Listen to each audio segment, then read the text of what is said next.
Halo semuanya, hari ini saya akan menjelaskan tentang Weighted Average Cost of Capital atau yang sering kita sebut dengan WACC.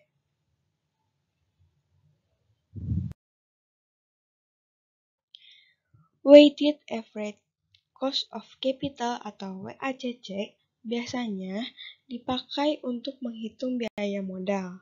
WACC adalah rata-rata tertimbang dari seluruh komponen modal. Komponen modal yang sering dipakai adalah saham biasa, saham preferen, utang, dan laba ditahan.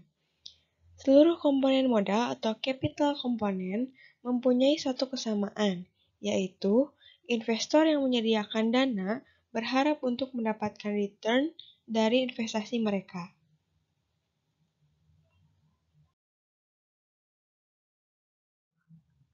Rumus WACC adalah WACC sama dengan D kali RD dikali 1 dikurangi T ditambah E dikali RE.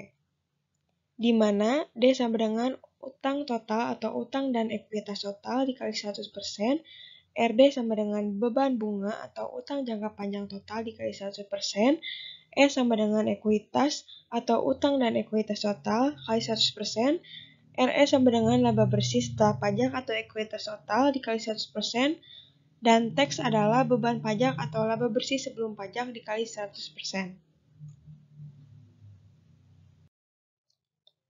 Kita lihat contoh dari WACC. Misalkan, PT Kijang adalah perusahaan yang bergerak di bidang perakitan komputer, membutuhkan modal sebesar 100 miliar rupiah untuk meningkatkan kapasitas produksi dan melakukan ekspor ke Jepang. Untuk memperoleh dana, maka PT Kijang menerbitkan 15 juta lembar saham yang akan dijual dengan harga satuan Rp5.000 per lembar. Para pemegang saham mengharapkan return atau pengembalian sebesar 10%. PT Kijang juga menerbitkan satu lembar obligasi yang dijual seharga Rp25.000 tiap lembarnya untuk mengembalikan kebutuhan modal. Para pemegang obligasi mengharapkan return atau pengembalian sebesar 6%. Maka, berapa weighted average cost of capital atau yang kita sebut dengan WACC dari perusahaan Kijang?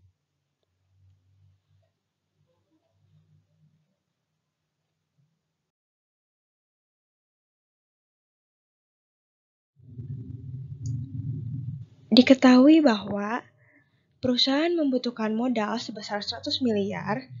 Untuk membutuhkan modal 100 miliar, perusahaan berencana untuk melakukan pertama, menerbitkan 15 juta lembar saham seharga Rp5.000 per lembar dengan tingkat pengembalian atau RE sebesar 10%. Kedua, menerbitkan 1 juta lembar obligasi dengan harga Rp25.000 per lembar dengan tingkat pengembalian atau RD sebesar 6%. Setelah itu kita akan mencari proporsi biaya. E adalah saham, sama dengan 15 juta lembar kali Rp5.000 per lembar sama dengan 75 miliar. 75 miliar dari 100 miliar adalah 75%. Sedangkan D adalah obligasi, sama dengan 1 juta lembar dikali Rp25.000 per lembar sama dengan 25 miliar. 25 miliar dari 100 miliar adalah 25%.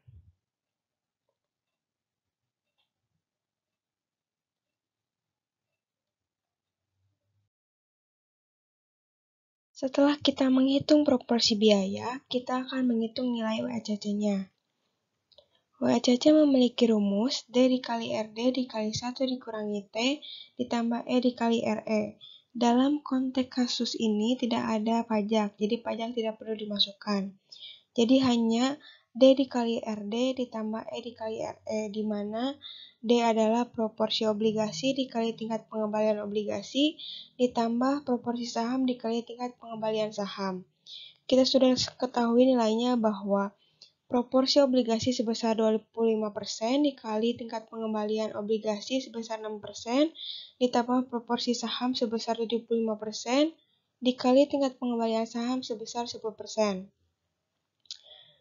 Kita cari nilainya 25% dikali 6% mendapatkan hasil 1,5%, sedangkan 75% dikali 10% mendapatkan hasil sebesar 7,5%. Maka WACC perlu menambahkan 1,5% ditambah 7,5% mendapatkan hasil WACC sebesar 9%. Setelah mendapatkan hasil WACC sebesar 9%, berarti bahwa setiap uang sebesar 10.000 yang diinvestasikan perusahaan minimal harus bisa melakukan pengembalian sebesar Rp900 setiap tahunnya.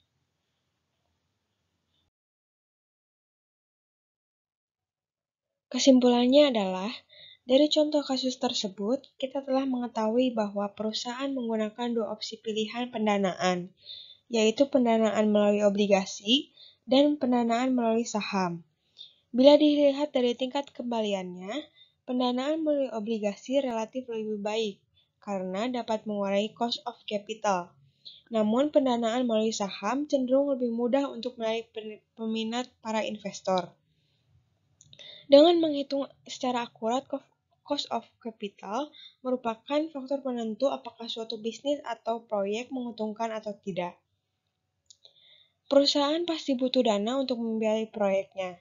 Dana itu bisa melalui dua akses, yaitu akses pertama internal dan akses kedua adalah eksternal.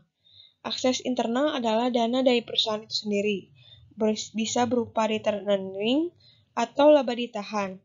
Sedangkan eksternal perusahaan adalah dana dari luar berbentuk penerbitan saham, penerbitan obligasi, dan pinjaman dari bank. Jadi setelah itu, kita harus menghitung biaya modal yang kita keluarkan untuk membiayai perusahaan tersebut dengan menggunakan metode WACC atau modal rata-rata tertimbang.